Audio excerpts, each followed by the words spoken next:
A tomar nota de medimento tomando lugar riba parking lot bana de parada de aerobus.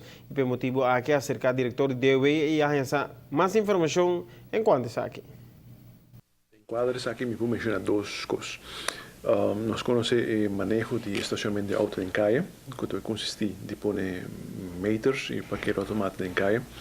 DOE, junto com a Airbus, está trabalhando em time para nos fazer o estudo necessário. Aí passamos esse estudo de dois estagiários que coletam informação, data para nós. Data de virar input para nós fazer econômica haalbaarheid studie.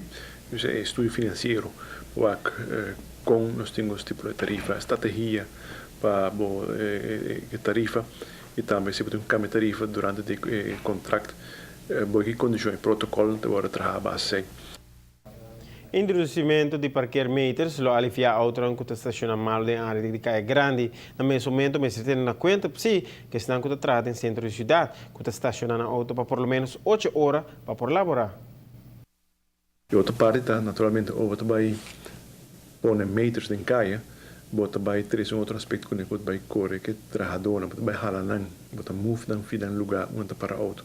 Para acomodar, bota criar parquear garages. Então, esse está lugar de piso, bota pôr auto na gele. Nós temos, em caso que 3 lugares a punta, 4, as a matter of fact, de internet para ir de censo, em Oranjestraat, onde está de FCCA, tem projeto lá. Nós temos outro que está para trás, a busstation de Aerobus na praia.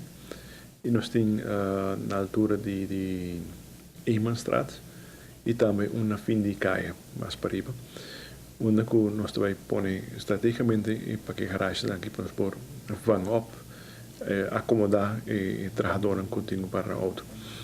Tem para trás de busstation, agora que tem trabalho andando em sentido da ele me suar midi e parcela e para o desenhar como vai trabalhar para que lado. Essa é a fase que nós estamos em geografia para nós ter ideia preliminar para que saque para nós poder informar e aconselhar nos ministros.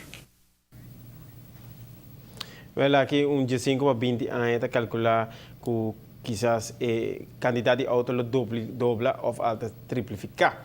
Que aqui está 3 que está exigir mais parqueio de área de caia grande.